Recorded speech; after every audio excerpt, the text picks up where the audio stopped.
Jacob from Olive Branch, Mississippi writes in to ask this. Pastor John, I'm a 20-year-old college student. I love to read theology, but sometimes I find it incredibly difficult to do. I especially enjoy reading Jonathan Edwards and John Owen.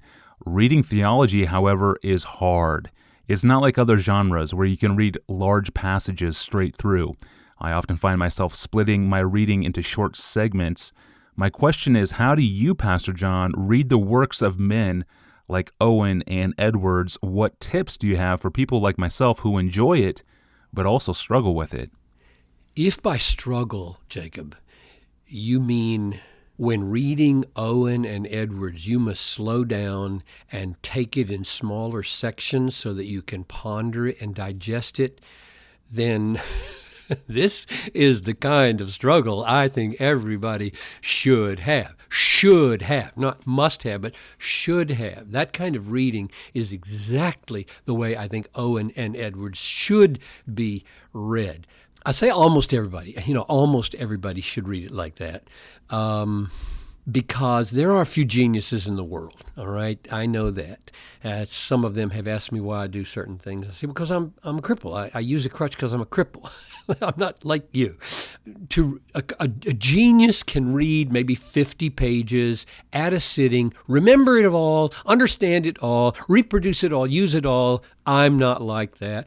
Neither are most human beings. So no one should measure himself by people like that. Nobody should build seminary curricula for people like that. Nobody should assign reading lists for people like that. Nobody should develop pedagogy for people like that. There are only one or two in the world, now maybe 10 or 100 or 1,000, but they're not in our classes. They're not in our churches by and large. They can make their own way. They don't need anybody to plan anything for them. So you and me, Jacob, we're normal, and we need to talk about this. So thank you for asking the question. So back to the question. How do I read Owen and Edwards? And what tips do I have for you to read him if you're struggling with longer sections? And since I'm one of you, my answer to the first question, how do I read, really is the answer to the second question, what are my tips for you? So I'll simply give you some specific examples that I remember reading Owen and Edwards back in the late 70s. When I bought my first edition, 2 volumes of Edwards. They were published in 1974 by Banner of Truth. I got them probably in 77. I can't remember exactly what year. And I decided, having flipped through the first volume, okay, I want to read the doctrine of original sin. There it is, tiny print, 2 columns, many, many pages. How shall I do this? And I knew that I had little time for extracurricular reading on top of all my class preparations and everything when I was teaching at Bethel College. And so I decided I would read The Doctrine of Original Sin by Jonathan Edwards 15 minutes a day. I think it was just before supper that I set it apart, a little alarm on my clock, ding, 5:15, going to go up and eat at 5:30, start reading Edwards now. Stop 15 minutes later. And I got it out and I looked, and it's just marked all up. It's underlined. It's got notes in the margins. It's got exclamation points. It's got comments. It's got lines drawn. You can't do that at 50 pages a shot. You can't read like that. I did the same thing in 1972, this is earlier now, 73, with an old musty copy of Religious Affections, because the 2 volumes hadn't been published yet, in Germany during graduate school. It was my Sunday evening church service by myself in a rocking chair in the corner of my room in Munich, Germany, reading once a week. And it took me a long time to get through that book, and it was glorious. It was life-changing to meet Edwards slowly in little chunks in Religious Affections. Here's one more example. When I came to Bethlehem to be the pastor in 1980, I wanted to get more clarity on the doctrine of particular redemption. So I put John Owen's Death of Death from his collected works on my bedside table and resolved I will read what I can, a little bit, 10, 15 minutes before I go to bed every night. Strange time to read one of the heaviest books, but I did it. I've got it marked up. It was solidifying and very helpful, and that's the way I have read many things. So here's a massive hope giver, I hope, to everybody who's like me, who not only reads slowly, but has a hard time putting pieces together as they read, and has a hard time remembering what they read. I wrote for people like that on page 129 in my book, When I Don't Desire God, these words. Suppose you read slowly like I do, maybe about 200 words a minute, which is about the speed at which I'm talking now, probably. If you read 15 minutes a day for 1 year, say just before supper or just before bed, you will read 5,475 minutes in the year. Multiply that by 200 words a minute, and you get 1,095,000 words that you would have read in a year.